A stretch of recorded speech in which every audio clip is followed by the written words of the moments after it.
Please come forward at 6:31. Say the date. Oh, what is it, 20th, isn't it? July 20th, 2026. We can come over.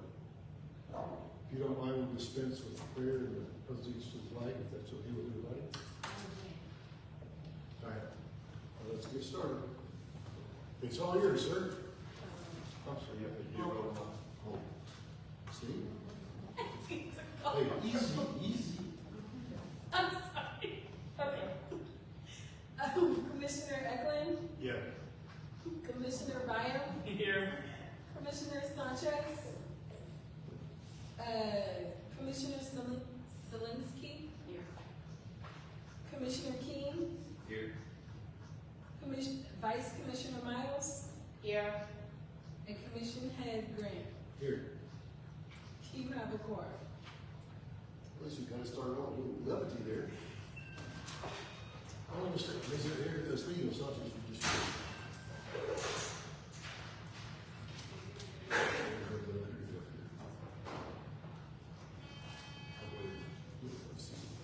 I know she has a problem. She couldn't read.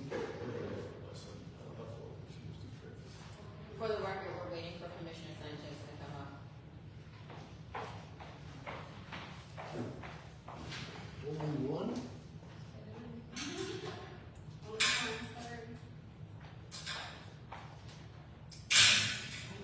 You're fine. You made that yourself? Yeah. I'm cheap, I don't like to spend All right, citizens participation. We have no citizens participation. Moving on. Consideration of actions of meeting minutes, regular meeting minutes, Monday, June the 29th. June the 29th. Yeah, it's 2026. So motion. I move. I'll make a motion to accept the charter review meeting minutes for June the 29th, 2026 at 6:30 p.m. I second. Motion made and seconded.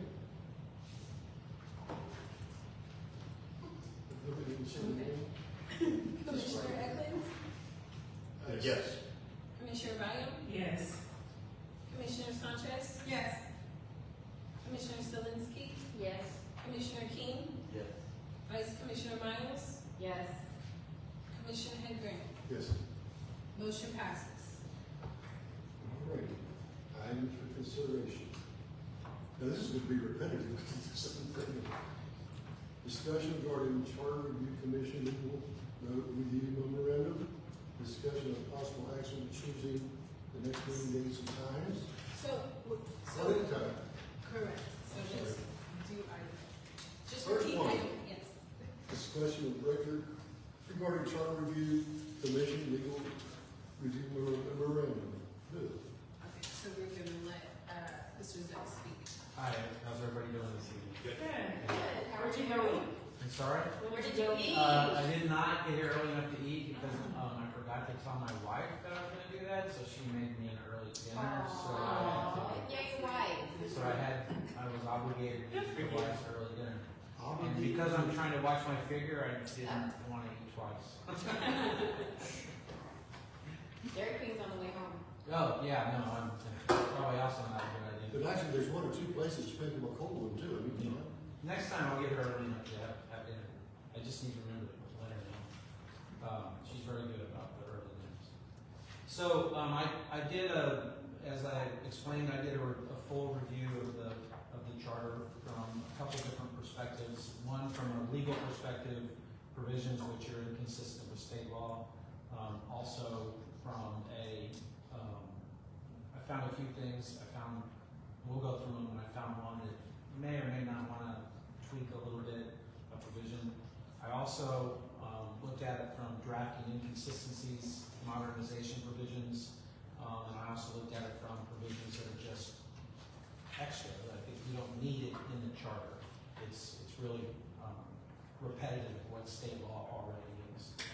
So what it sounded like, what I thought we would do is I could go through, I hope everybody had a chance to read that memorandum. I sent it out a couple weeks ago, I think. July 8th. Yeah, so hopefully you had enough time to review it, read it, so that if you have any questions, I can answer them. And I thought what we could do is we could go through these, which are not really substantive or policy issues, but rather legal issues.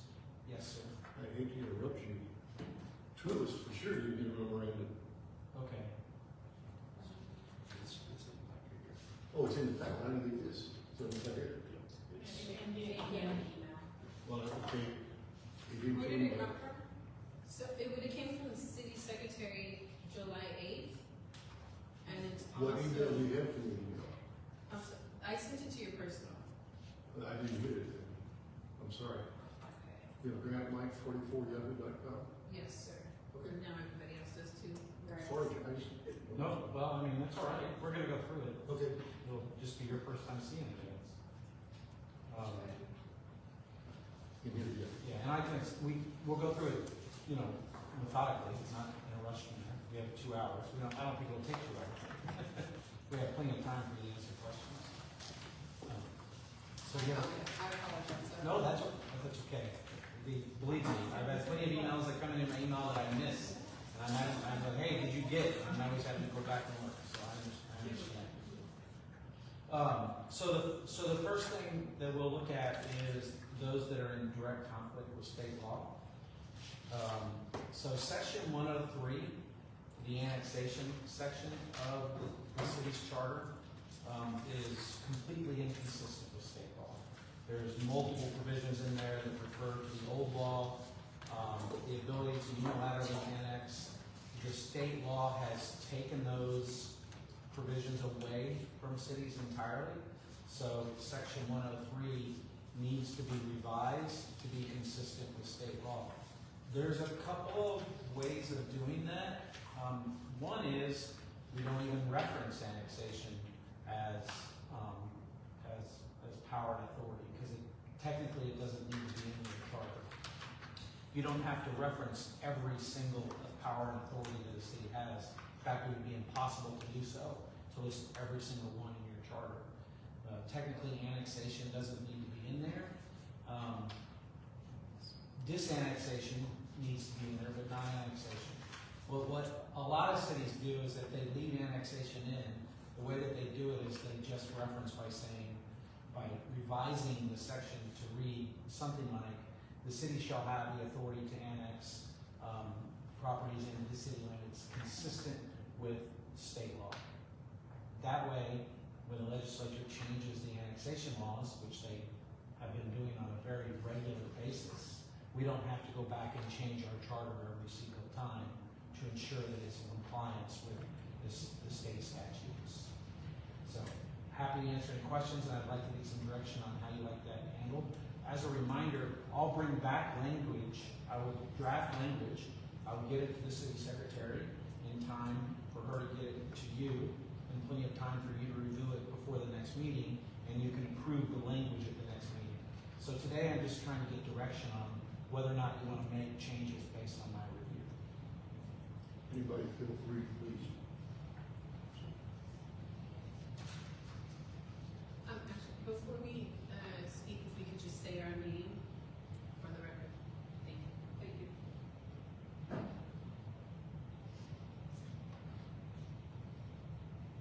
So I'm sorry, Jeff Eklund. What I was looking at is what you had in the memoranda. And I went through and pulled up each one of these sections as you said, and went through and highlighted the points that you were talking about. They're in different parts of it. So, are you talking about the whole thing, or just Yeah, I would recommend. the parts that you're talking about? My recommendation would be, because annexation laws are driven by state law, and state law dictates how we can annex, and because the Texas legislature, especially recently, has amended the state annexation laws on a regular basis, that if you're going to leave the annexation provision in the charter, which you don't have to do, you can remove it, but if you're going to leave it in there as power and authority, then you simply state something like, the city council shall have the authority to annex property into the city that's consistent with the requirements of state law. That way, when state law changes, it's not inconsistent with our charter. And it makes clear to the public that, yeah, we do have the ability to annex, but it's gonna be consistent with the state law. Is it not true that when you going to annex, say like a subdivision, like grants or something, that they must agree, people who are being annexed, they come to you or you go to them? Yeah, now they have to come to you and by That's election. And you would know better than me, I assume y'all are landline, like, do you have any TJ? No, we're not butted up. Yeah, so this discussion is Yeah, just like. moot because you don't even have property you could annex even if you wanted to, because you don't have an ETJ, you're surrounded entirely by the city limits of San Antonio. They have, I think the city over the last 10 years, they have had some properties that's come into the city. Well, we picked up, Springfield. actually, we're not, over here on Foster Road, South Foster Road is county, where the high school is. So when you come up Benzingleton and you turn to the right and you go about a block, I think, that's about a city block or so, you come into the county, Bear County. And it runs almost to 10. And I would recommend that you allow me to bring back language that essentially says that you have authority to annex pursuant to the requirements of state law. That's I what, agree with that. yes, okay. Is that all right? Yes, sir. Wonderful. I'm making notes here as we go along, so that. We've had this discussion many times, and you're the first person that we've had that understood what we're trying to say. No, people just assume we're surrounded by the city. We are per se, except. There's a couple areas where they're button up against the county. All right, section 7.0, section 7.03E, which talks about adoption of the budget. That essentially says adoption of the budget shall constitute a levy of the property taxes therein proposed. That's inconsistent with the Texas tax code. You have to do a separate levy. So adoption of the budget is not sufficient for purposes of levying taxes. You have to do a separate levy of taxes and adoption of taxes. So there's a caveat to that now. Yeah, well, I would say it's more than a caveat. I would say it's inconsistent with the law. Yeah. This says the budget shall constitute a levy of property taxes. That's not the law. We can't do that anymore.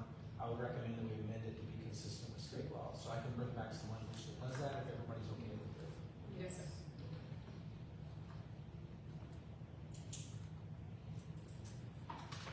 And I apologize, I'm just making notes for myself.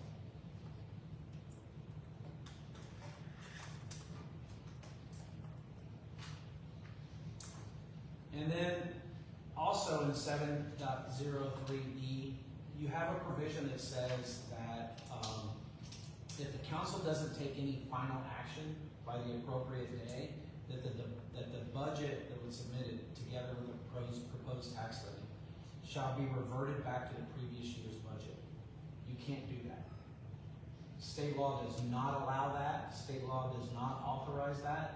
If you don't pass a budget, you don't have a budget. That's pursuant to state law. Why couldn't you have been here about 4 months ago? Yeah. Thank you. You're welcome. Well, What can I say? no, that was You that had was a no question idea. that I saw that was in there that I had, it popped up right away to me. It was like, oh, wait a minute. So if the budget is not passed within that fiscal year, then there's a problem. Yeah, there's a process and procedure for dealing with that if you don't adopt a budget within the appropriate time frame. But my point is simply that it doesn't automatically revert back to the previous budget. That's not authorized under state law. There's other mechanisms that state law allows for purposes of dealing with that, but automatic reversion to the previous year's budget is not it. So I'd recommend that would be removed from the charter, struck as inconsistent with state law. So I would bring some language back to that effect if that's okay with the body. You back saying it's inconsistent, and you're just gonna say strike from? Well, I would probably just strike it entirely, so I'll bring back language that does that.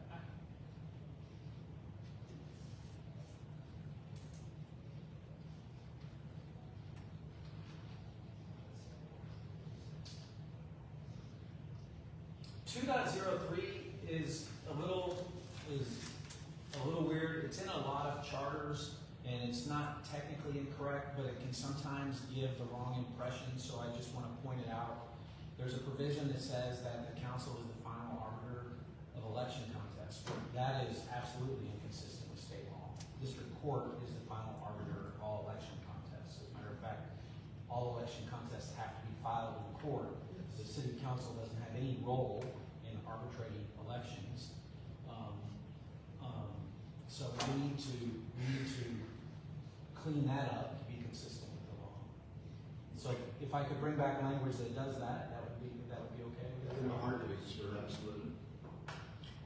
So specifically, we've had several challenges, and just to clear up what we're saying, city council, whether it is adopting the results, we're talking about if you're going to challenge. Right, if you're going to challenge the election, it's not to city council, it's to district court. Yeah. So we want to separate those two. Yes. Yeah, that's what I'm talking about. If someone believes that there was something incorrect with the election itself, that doesn't go to council, that has to go to the district court. Yeah, parents have to spend their own money Right. to actually do that. They don't have to retain an attorney. And then once it goes through the district court system and the provisions are made, whatever, then city council goes in and accepts the results. Election lawsuits are notoriously sticky, problematic, and expensive. Finally, Section 511 assigns duties to the county judge of Bear County if the council fails to act on a recall. Our charter, in other words, the charter says if the council doesn't take action, then the county judge is supposed to take action. The county judge doesn't have any authority to do that, and our charter can't give the judge authority to do that. So this needs to be either stricken, or we need to change it to language that is within the authority of things to happen. Normally, what we put is that if council doesn't order the election like they're required to under the charter, the individuals maybe bring suit in district court. Mike Grant, what I've seen before, when it didn't happen here, when they tried to press it here to us to make a decision, which I told we're not judges, and if it's not acted on by a court, it doesn't count.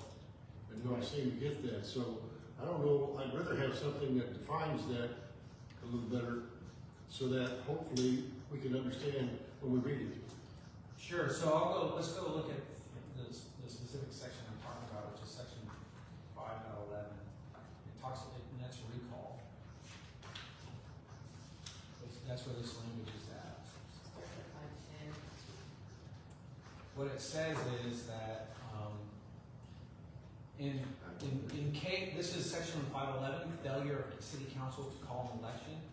In case all of the requirements of this charter shall have been met, and the city council shall fail or refuse to receive the recall petition, or order such recall election, or discharge any other duties imposed upon city council by provision of this charter, with reference to such recall, then the county judge of Bear County, Texas, shall discharge such duties herein, provided to be discharged by the person performing the duties of the city secretary of city council.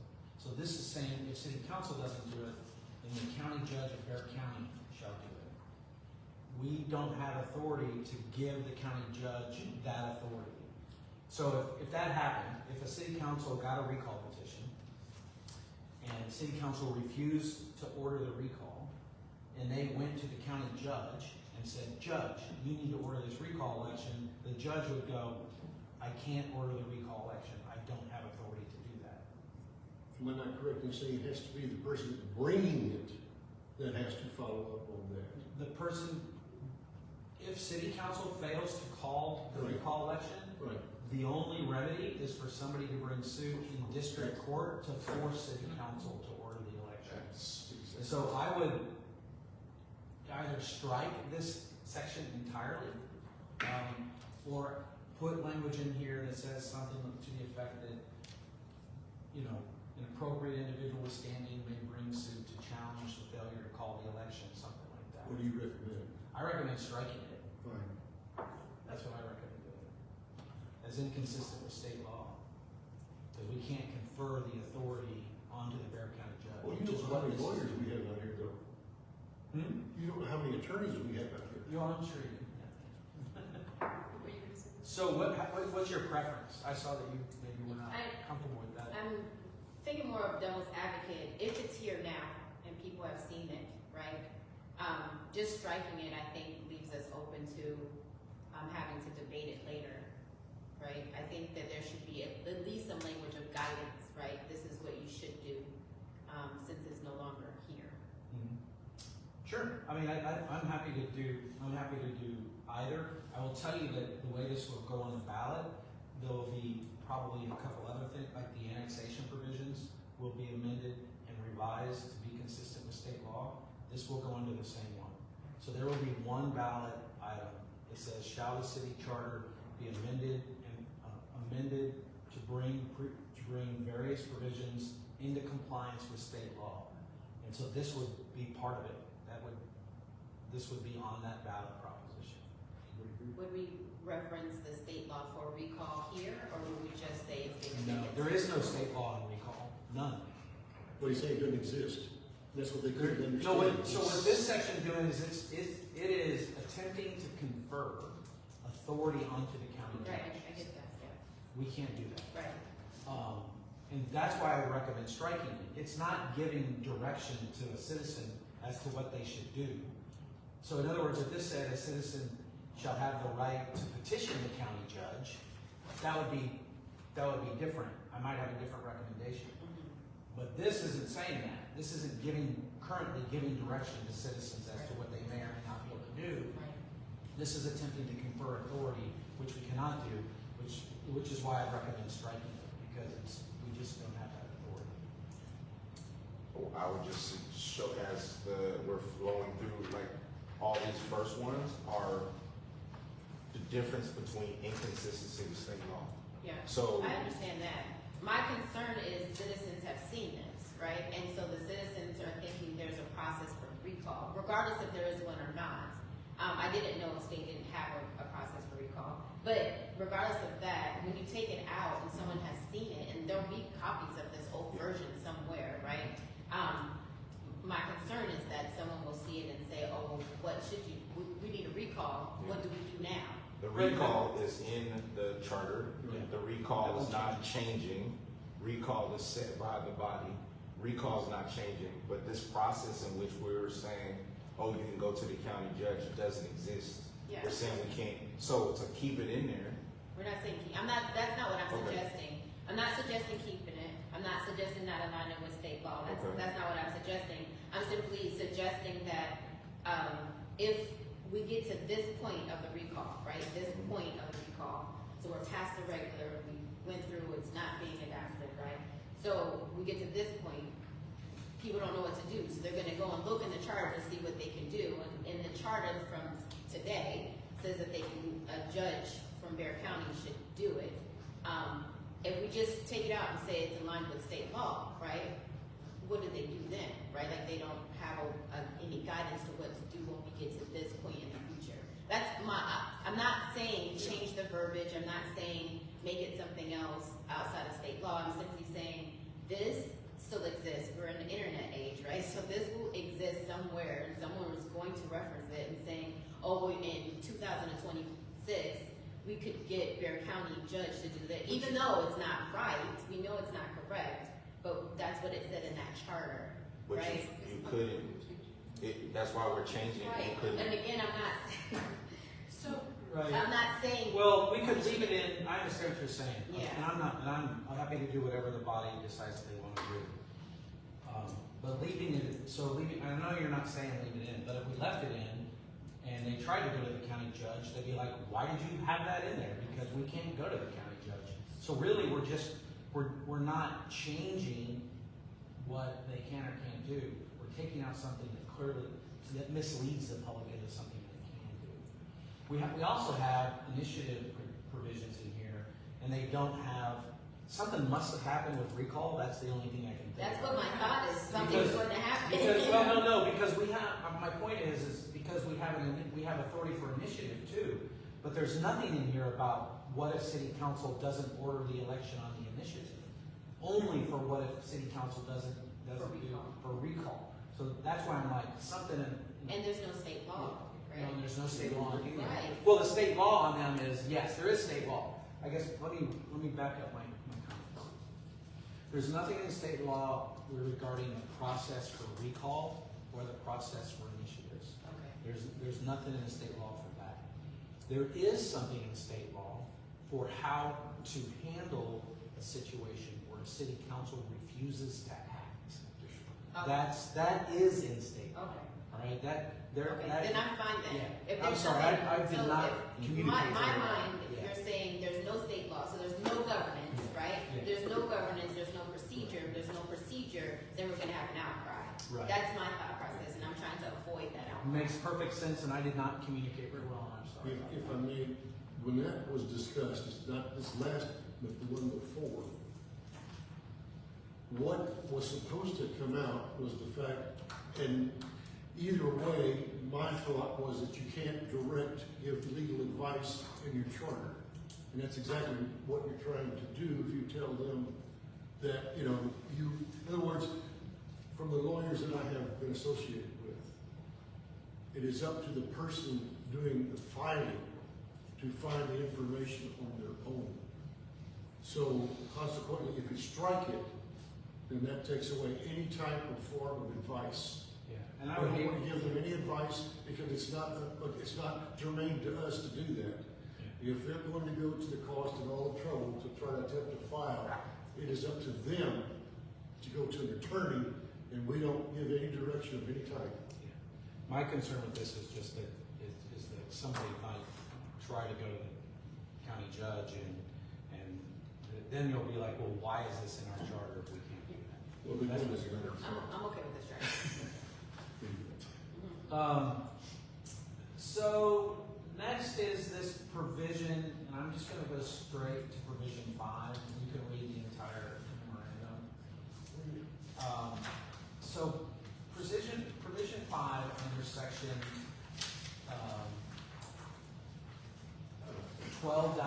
12.08A5, which restricts political activity of point of employees.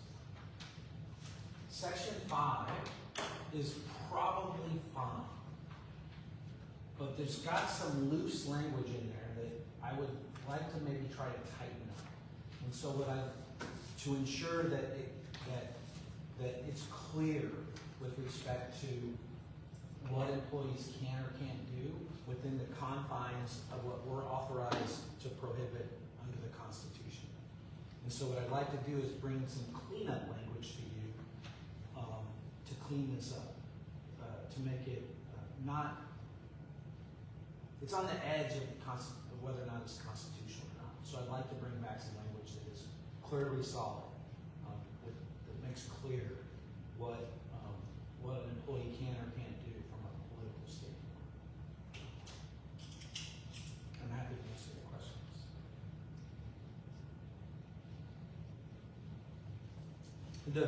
The major problem for me is that it's got a prohibition on contributions, and there's a provision in the state law that allows firefighters and police officers to receive contributions.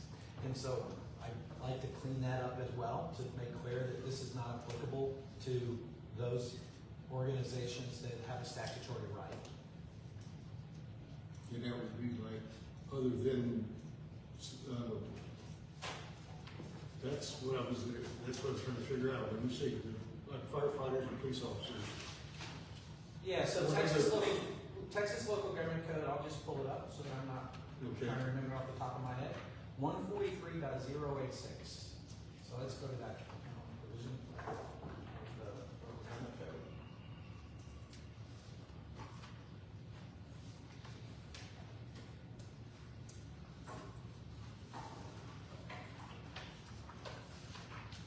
this says that, while in uniform or on active duty, a firefighter or police officer may not take active part in another person's political campaign Yes. or elected position in the municipality. So that's A, right? And then it's got a list of things that they can and can't do. And then E says, except as expressly provided by this section, the commission or the municipality's governing body may not restrict a firefighter's or police officer's right to engage in political activity.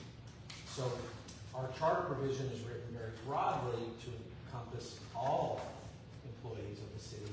So we just need to make clear, and it could be as simple as saying, except as otherwise, permitted by law or allowed by law. So that, just some language like that, we clean that up in a way that you wouldn't get subject to a challenge by police officers or firefighters. Okay. Does that sound good? Yes.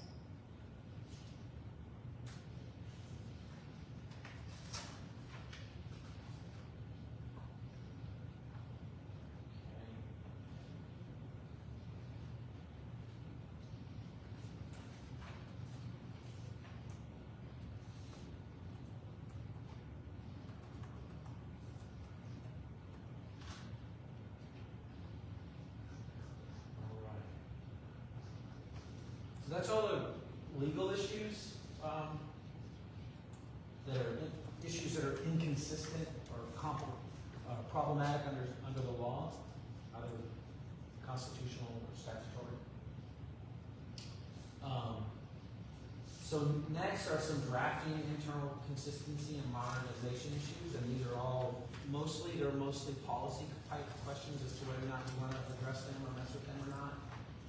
Section 2.06B reads, a majority of let's just go to it so we can read it. 2.06B.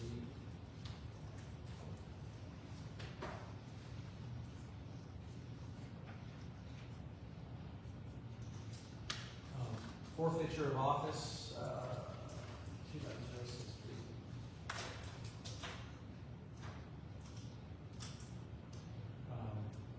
Council shall, this next regular meeting, vote on whether to declare the office to be vacant with the declaration to be passed that it receives the vote of at least 3/4 of the members of council. That is, I've been with clients that don't like that kind of language.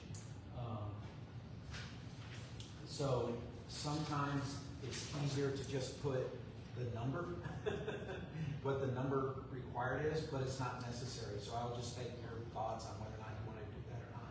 Leave it at the 3/4 or give a very specific hard number. What's wrong with majority? Well, that would be a policy change.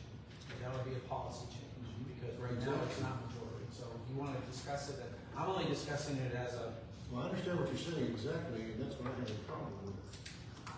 You have certain situations that you can't reach. In other words, when you can't reach that number because of the way the situation is in the council, then you're never going to get to an end of something.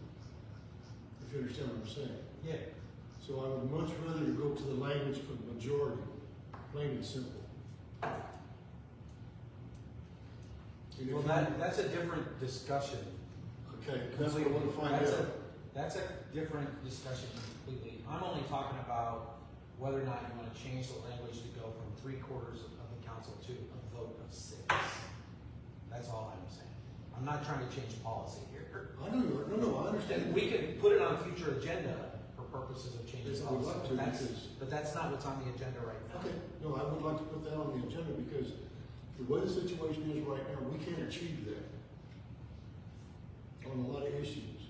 And it's hindering certain things being accomplished. Well, but we can talk about it. We can certainly talk about it Okay. at the next meeting. But 2.06 is talking about vacancies or forfeitures or filling of vacancies. We understand. So this is exactly. what this is saying that is that in order for somebody, for council to choose that, or where's it at?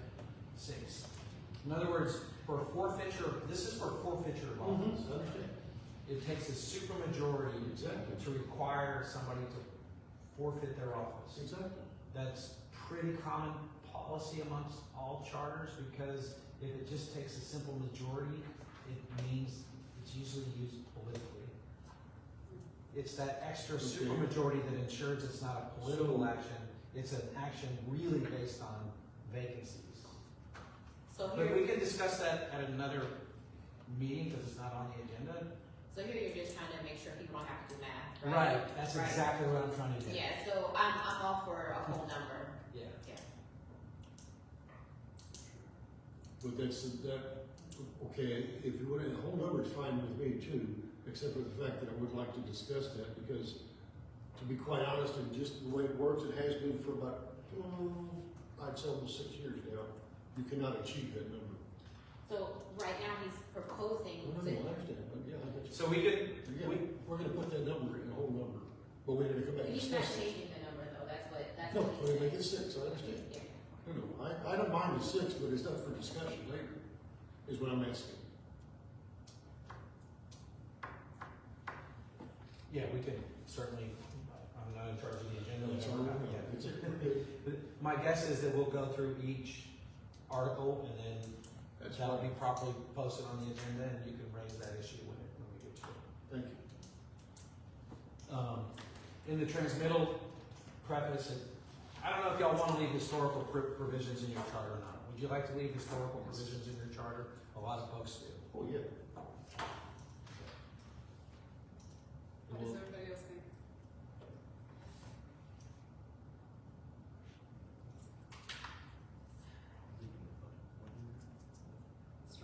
Historical provisions. The I just want transmittal, everybody to give an input as well, not just Thank one you. person. thank you, So, yes. we need to speak up a little bit. Yeah, I'm trying, when I've been hearing things, I've been like No looking offense at to you. people. I've been looking at, I've been looking at people to see if I have consensus, so I've been trying to anyway. So how do you want to handle that, this transmittal letter and the historical nature of the transmittal letter?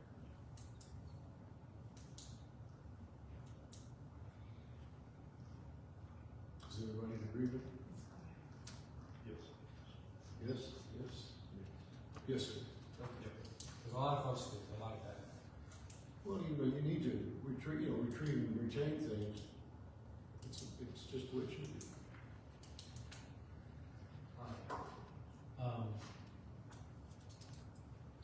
Section, yes, ma'am. I'm sorry, Tanika Miles. Is it significant though? Like, I understand what you're saying, like we should always remember our past, that Sankofa, reach back, remember where we came from. But, are each of these significant enough if there's already Texas government code that references it? Right, like, is it necessary to reference the historical nature simply to reference the historical nature when it's in Texas, government code? I guess it is redundant in a way, but I think the reason it was put in there because some things have been lost over the time, and people don't.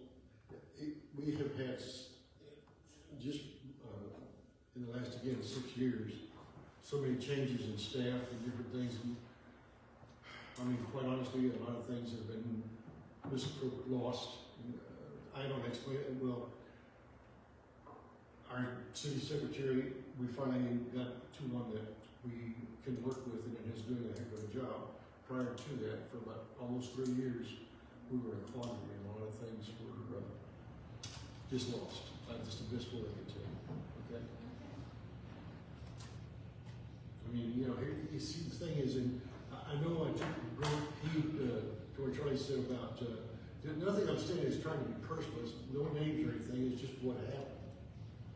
And, Well, the main thing I wanted to point out in this was not that it was necessarily historical, and I apologize, if it wasn't 100% correct. It's just that it uses the term registered instead of qualified, so Right. it's just a matter of whether. change. Is everybody okay with that?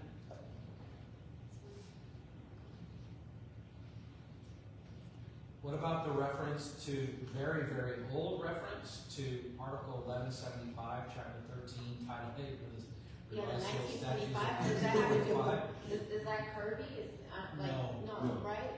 Like, No, so that's what I mean, like, is it, I mean, like, I truly understand the preservation of this nation, right? Like, I truly understand that, but if it's redundant, is it necessary?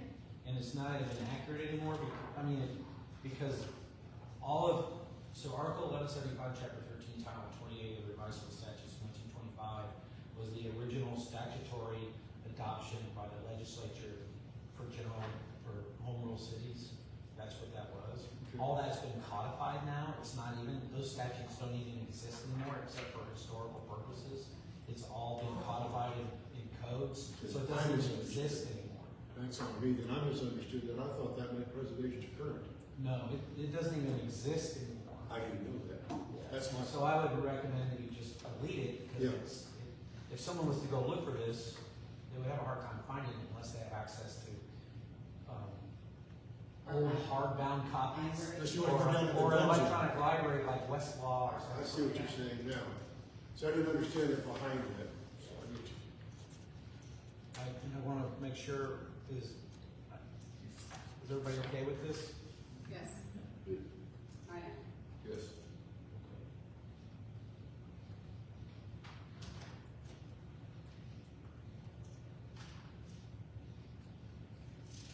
So 7.09 is a little different. So this may be in there, and I'll defer to you. This may be local policy, but the $10,000 bidding requirement is incredibly antiquated. Yes. It used to be 50. It was 10,000 years and years and years and years and years ago, and then it got raised to 50,000 years and years and years and years ago, and now it just recently got raised to 100,000 Yes. to reflect inflation. So my question is whether or not you want to change this to basically be in compliance that local procurement must comply with state law. Correct. That way, every time state law changes the bidding threshold, you don't have to go back to amend your charter. Right. Any thoughts? I see a head nodding. I do have a thought. City manager, how often do we have contracts that hit that $100,000 mark? We don't have it often, but it goes through the city council process. It goes through our RFP process.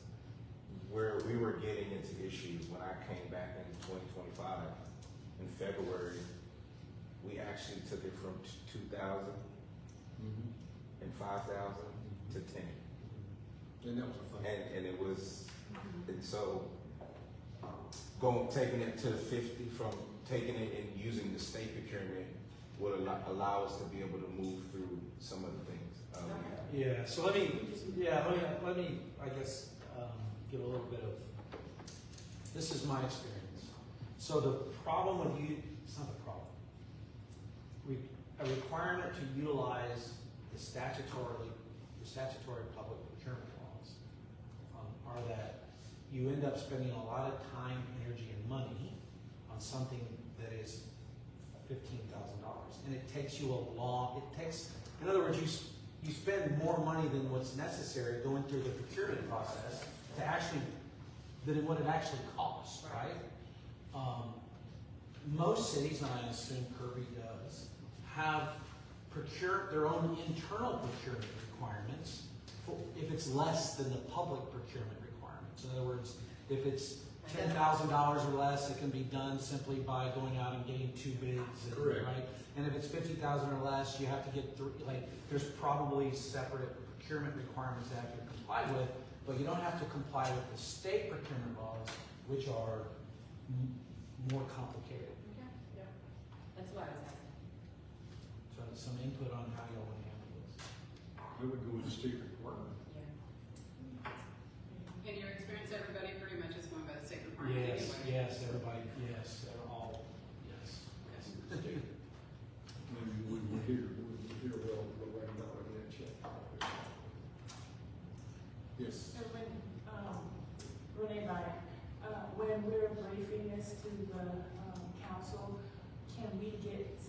breakdowns so that they can see that it's not just us asking for a higher amount. And the other thing to keep in mind is, Oh, yeah, oh, yeah. and the other thing to keep in mind is that, you know, city councils, you're not making a decision to change it. City council's not making a No. decision to change it. You're making a decision as to whether or not it should go on the ballot for the citizens to consider it. Correct. That's the decision that's being made. But it's backed by state law, so that, It is back, it is 100% back. that's what I'm saying. I took a look at section 3.01C1, sorry. Just to add, so currently we are working through, this provision, if adopted, would allow us to use as a backdrop. The city of Kirby is currently working through adopting or updating our policy in reference to what does those limits look like, or those thresholds, Right. based on three bids or 3 companies versus when you hit 50,000, which was required by the state. You have to do certain things. Now it's 100.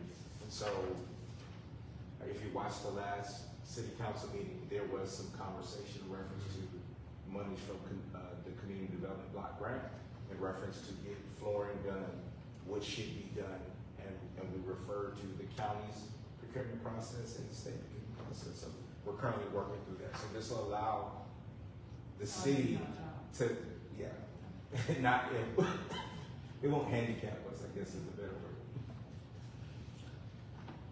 It would stop 2 hour conversations. So, 3.01C1 is more of a policy consideration than anything else. Placing in your charter, that a city manager contract cannot exceed 2 years it's lawful, it's completely legal. I can tell you in my experience, it limits your ability to find quality candidates, no offense. You're a very quality candidate. Because quite honestly, most city managers want a 3-year increase. Exactly. But it's a policy change, and so I'll take your direction on it. Can we have some data on that? Cities that are our size or relatively around the same size as us, what their city managers are doing? Sure. Just because I don't know that, those statistics at all. He can get that information. I can tell you that this is an anomaly in a charter. You don't normally see these types of limitations in the charter, because this is the type of thing you want the city council to have the flexibility on the ground to deal with, based on the economics, based on the market, based on those things. So this is very unusual to see in a charter. Mike, if I may say. Where is it usually at? It's Not- It's never. So but you would just get your contract and it would be discussed for the city council, Yes, and then the perspective. city council would then say, okay, we're in the midst Yes. of blah, blah, blah, so we'll And do it for 5 years. Correct. Okay. That we're holding, we handicap ourselves when we say, What we're in the saying is charter. that most charters don't have it. You know, if I may say this, remember when Charlie first started and he said, we don't want anything in here that is vengeful or anything that is directed at a specific person in our situation. That's what this was put in there. Most charters say the city council shall hire a city manager who shall be terminable at the will of the city council. Right. That's what it says. yeah, what they're saying is they went too specific by saying 2 or a number.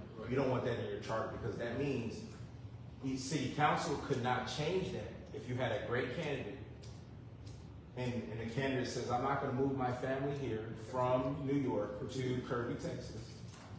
And you're only gonna give me a 2-year commitment. And so when you don't have it in here, it allows, it's the same process, same ability, but it allows them to be able to use that. Right. It's no, in every one that I've looked at, Converse, Blue Crest, Palmas Park, Catholic Hills, they're all open-ended. All their contracts are open-ended. And the average one I've seen is 3 to 4 years, right, that average. Well, as a city attorney, I recommend. Just open-ended. No, I don't. I recommend 3-year contracts. That's what I always recommend, because it gives, I think that's a fair number for a variety of different reasons for both the manager and the council. I agree. I do not recommend open-ended agreements. Oh, I didn't open-ended, but I guess I stated that wrong. What I meant was that they've open-ended, but everyone I've seen have said, the longest one I've seen is 4, and the average is 3, but the council said it, is what I meant. Right, oh, yeah. The charter doesn't put a limitation. Yes. Yeah. I can bring something back. Well, and, you know, what I was gonna say on that is that, you know, I was looking at the wording and it says not to exceed. Right.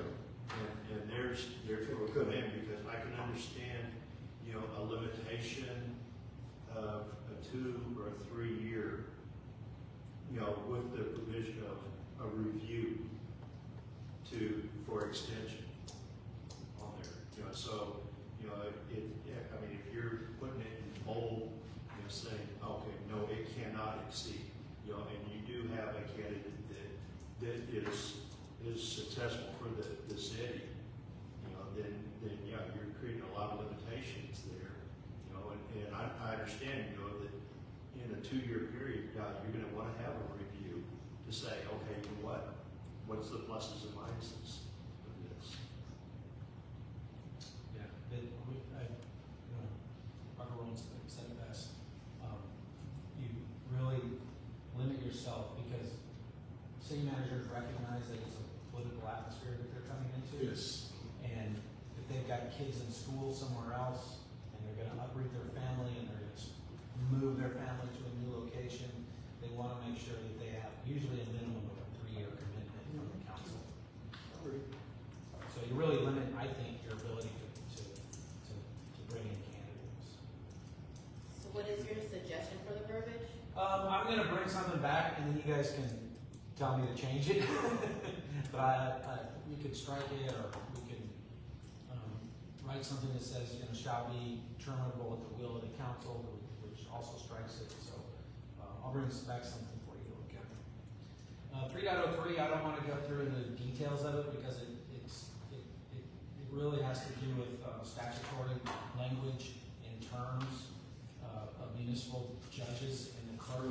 But I can tell you that yours is inconsistent with that, not inconsistent with necessarily as far as the law is concerned, although I guess arguably it could be. But it's written in a way that makes it look like it's inconsistent with the law. It's not clear. So what I'd like to do, before, rather than just going into detail with that, is bring some language back that brings that back in so that it's clear with respect to what a term means for the clerk and for the municipal judge. Typically, I don't even like to put these types of things in a charter because it is driven by statute. The statute says a judge is appointed for 2 years, the clerk is appointed for 2 years. I mean, it says that in the statute, so it doesn't have to be in your charter. But I know that some folks don't like just taking those types of things out of their charter wholesale, you know, just removing them. So what I prefer to do is bring back language that is as consistent as it can be with the way the state law reads. But that would be all right. Yeah. It looks like one of those deals where it looks like an afterthought came after, somebody was remembering the afterthought and put it, instead of putting it in a line, we went, oh, by the way, in. Yeah. Part of the problem is that is in my experience is that one of two things happens, and I'm not sure of the history of this statute, but when you start taking language from statutes and trying to plug it into your charter, and then you tweak it in a way to try to make it consistent with whatever your local practice is, it then gets crossways with the statutory language, or the legislature does what it does on a regular basis. It comes in and it makes a change to the statute. Now all of a sudden your statute over time gets more and more inconsistent with your charter, which then at some point you have to go in and fix.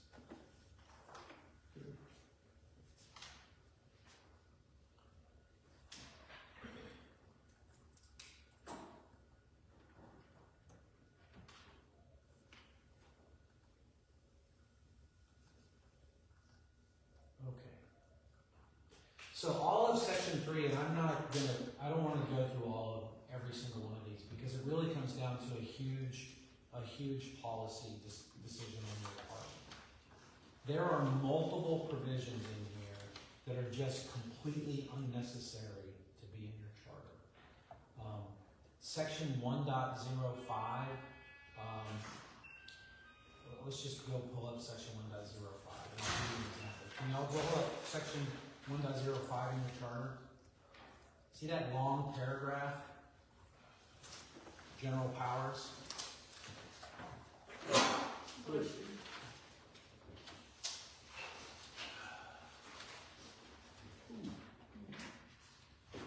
I'm not going to read it, but you see how long it is? Yeah. Sewer be sued, contracted with. So this is similar to that Article 12, Section 1925 statute. This is very old language that cities put in their charters a long time ago, because nobody was ever really knew what kind of powers a home rule city had. We now know what kind of powers a home rule city has. A home rule city has all the powers of the Texas legislature, except where otherwise preempted by the Texas legislature. So this language, this long list of general powers, oh, thank you. This long list of general powers is no longer necessary to be in a charter.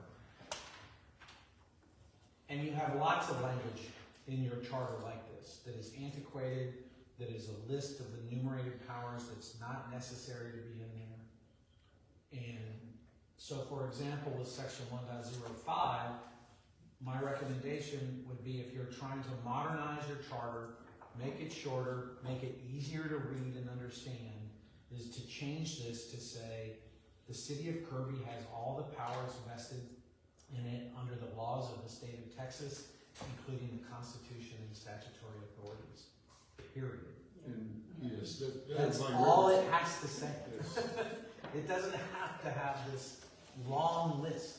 And so you have several provisions in there that do that. The eminent domain provisions, the zoning provisions,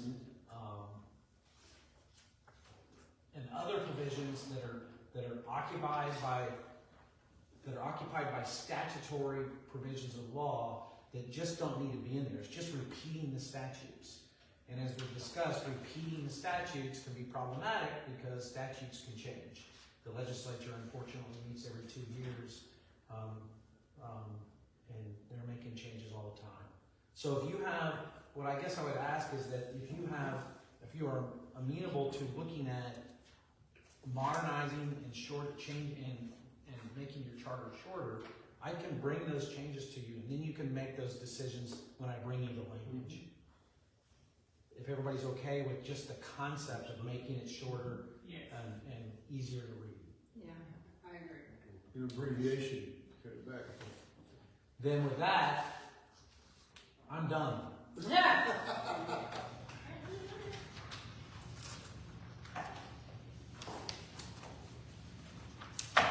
And I will get these to you in plenty of time to make sure that you have plenty of time to read them, plenty of time to digest them before the meeting, so that hopefully during the meeting, unless you have questions, you can just move through approving or disapproving them.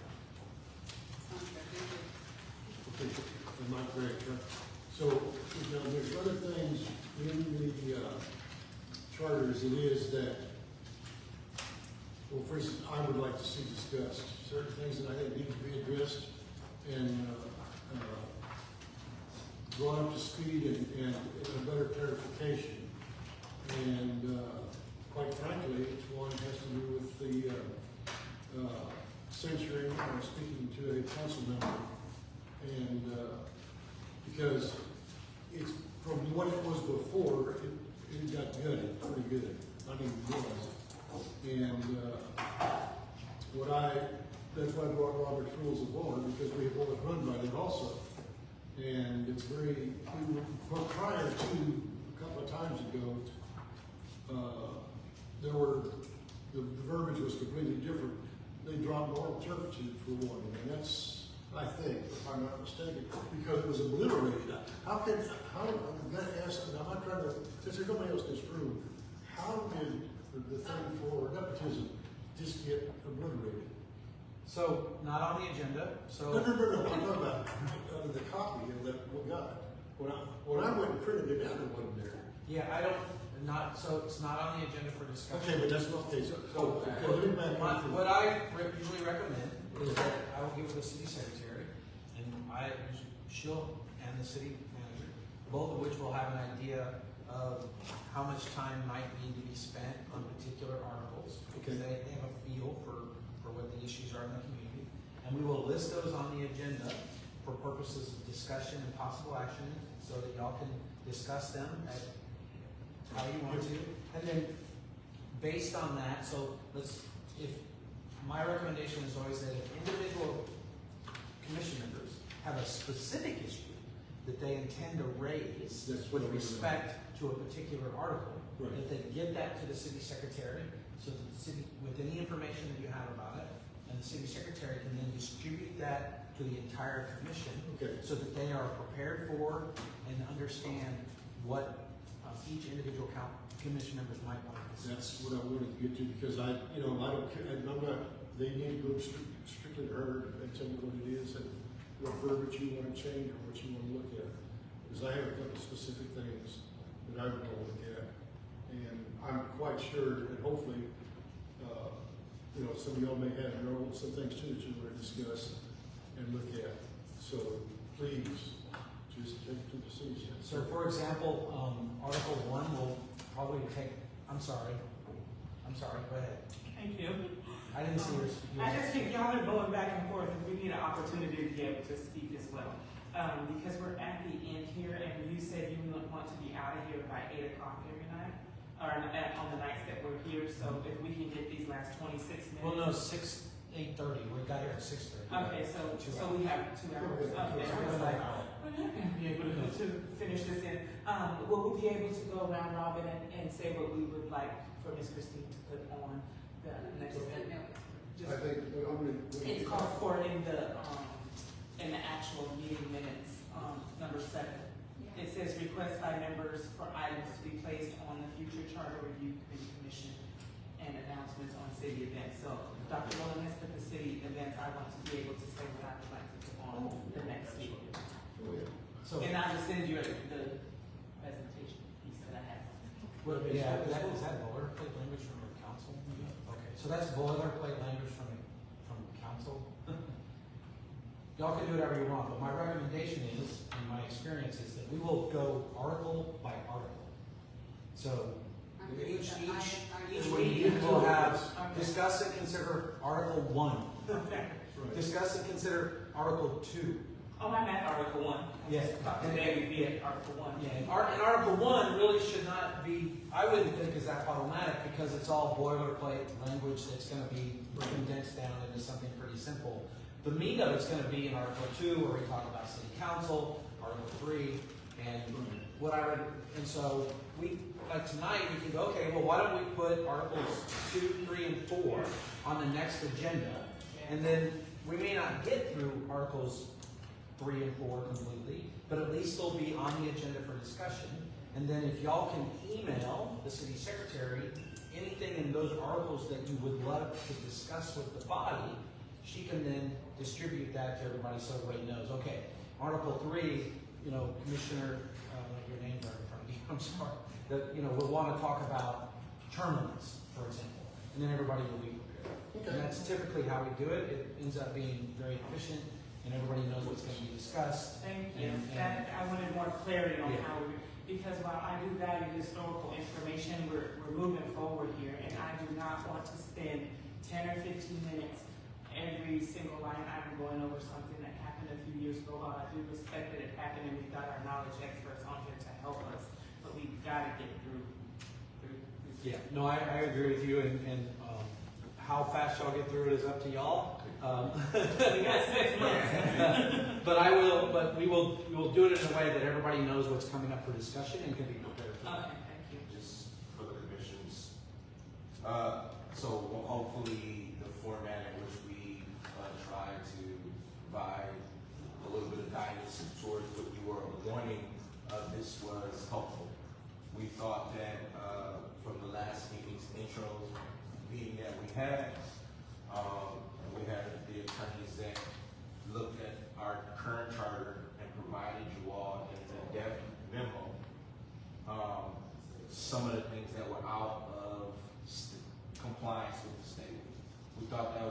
to segregate some of the things that may come up as you go through Article 1, Article 2, Article 3. Because now you have that documentation, that's a simple remove and or replace versus some of the more intricate things that you'll get into going through one by one. The next agenda will read, starting from whether it be Article 1, Article 2, or Article 3, and if you all get through that, or we may add up to Article 4. If we don't finish it, the next meeting you start at 4, 5, 6, 7, 8, and it goes like that. So now we have a variety of like, okay, I can lock in and key in on these articles, these sections, these issues, and we'll move that way. Now, if you all want to change when you all have that item, let us know so we can. Our job is just to kind of just make sure you all have what you need for you all to be better equipped to good use of your time. We've paid for the attorney exec to be here, and we want to make sure good knowledge and information. You all received both documents that he said he was going to provide to you. We've emailed them to everybody, both large documents and again a lot of information. So again, we just make sure that you have information. And I assume that if there's information that you need, you can give that to the staff, and if it's available, they can get it to the group. She'll send it to you in every meeting. Doing all they can. So are we going to start into the beginning of the charter tonight in this last hour, or are we done? It's not on the agenda, so. Okay. So we can do this next. Well, that's what we're going to do next. We do need to. Okay, item B, discussion and possible action choosing the next meeting dates and times. Okay, so last meeting, it was suggested the first and the third Mondays. You all have already voted on August 3rd. Right. And so the next one would be August 17th. That would be the third Monday in August.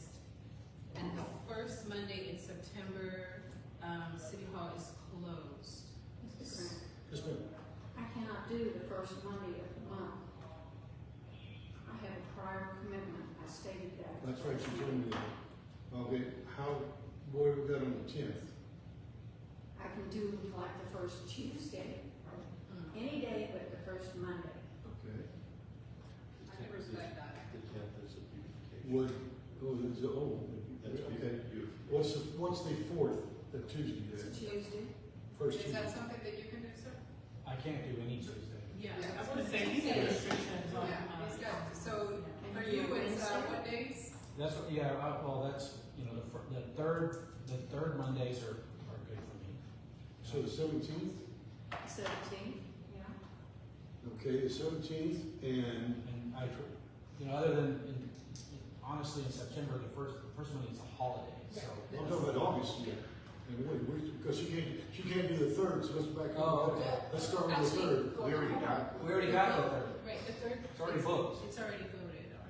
You guys voted on it last. They voted on So it it'll last. just be 6. And I'll be honest, if y'all try to schedule this meeting where everybody's present, not. you'll never be able to that's schedule not a gonna meeting. work. Yeah. Because there's always gonna be a conflict with somebody. So that's all. But basically what she's saying though is every first Yeah, Monday. we shouldn't do it on we should be regular with it because she has a conflict, I understand that. Okay, so the next time we vote on the first Monday, we're gonna drop the first Monday then in September.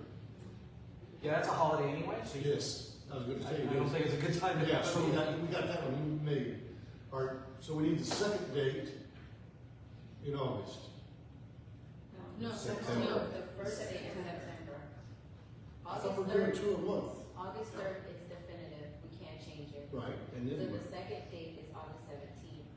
it's August 7th, and then we're gonna stick to that. Yeah, so those 2 dates are Okay. scheduled. We're now on And I had it September. marked, I was trying to think, wait a minute. Now we're on Okay. to September. Wait, So now we're gonna go to September. one moment. Hold on. August 17th has not been voted on. No, I was gonna say that, I know, because I only get to the, Yes, to okay. the we're 3rd. just doing like 2 at a time, that's what I'm saying. So the 17th is up, is everybody good on the 17th? Wait, I thought we've already said that. No, we haven't voted on it, that's the way. No, we haven't voted yet, but we're still, Okay, we're well- going to the September date, so we can So now we're gonna skip into September from the 17th, would that be correct? All right. So I'm open on the second Monday. The 14th, No, that's beautification recycling. so can we do the 14th? No. What about the 21st? Right, there's What about the third Monday? I'm open on The the third 21st? Monday, 21st, September 21st. All right, I'm Are good we with good that. with I'm good with September that. 21st? all right, 21st September. 21st, 2 days. So the 2 days again, can you read the dates? 17th and Secretary, that's proposed. Not that they're, y'all ain't voted yet. This is just proposed. No one killed it. Propose, let me look at it, Monday, August 17th, and Monday, September 21st. yes, ma'am. Entertain a motion? When the motion is made, the full date and time has to be in. Of course it is. Yeah. Don't make me- I'd like to make a motion for our next 2 meetings. First meeting is August 17th from 18:30 to 20:30. And the next meeting is September 21st from 18:30 to 20:30. I'll second. Motion made and seconded. Would you please call roll? Commissioner Eklund, Yes. Commissioner Bynum, Yes. Commissioner Sanchez, Yes. Commissioner Zelinski, Yes. Commissioner King, Yes. Vice Commissioner Myers, Yes. Commissioner Hedrick, Yes. motion passes.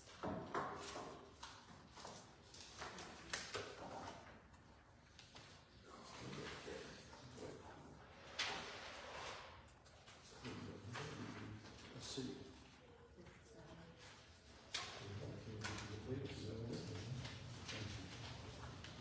Alrighty. Item 7, request by members for items to be placed on future Chicago Review Commission agendas and announcement on city events and community interest. I think we agreed that we were gonna start at section 1.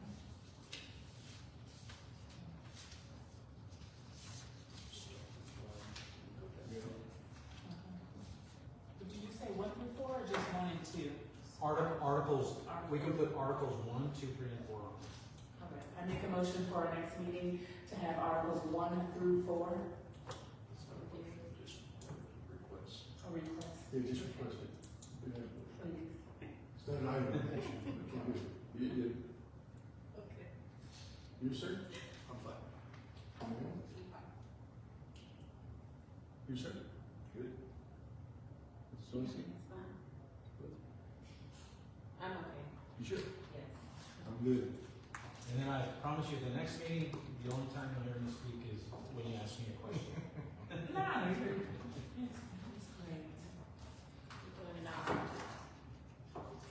No, this is, to me, it's enlightening because, you know, I've said through these before, and what I see now, sitting up here and not staying, which is my own fault, is that something we're taking for granted. And they were just, you know, in other words, it was one of those old things like my German grandmother said, it's there, don't touch it. Yes, ma'am. I'd like to put a couple of things on the agenda, Okay, go ahead. the next agenda. Yes, ma'am. I thought you're not gonna be here for the next meeting. Well, I'm not here to. If I put these on the agenda, I'll be here. Is it okay, we came to you, so is it okay to, Committee Member Slinsky to, amend what she said earlier? To agree with that? If you would like to allow her to add something to the agenda, she can. She doesn't have to amend. Oh, okay, There's just no go motion. ahead then. Yes. Well, if I can't add them to the August 3rd agenda because of my prior commitment, then I could add them to the next agenda? What, are they in articles 1, 2, 3, or 4? Well, we're gonna do them in order. Oh, So we'll make sure that you're, whatever section that you wanna talk about, we can certainly make sure that you're, Oh, okay. You're here. yeah, you're here for that. Okay, I get what you're saying. I would never recommend we intentionally. When They'll announce before the next meeting which ones we're gonna go to. So when the one that you want to address is gonna be on that agenda, then make your comment as what you want placed on there. Yeah, we would never, Even- we never would do that. I apologize, and even if she's not here, she can always email Christine. Yes. Okay, So we can get the additional, all the information outside. Right. of the commissioners. once that's gonna come up for winter session.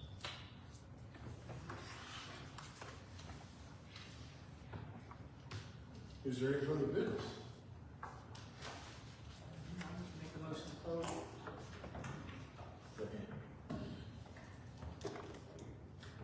By acclamation,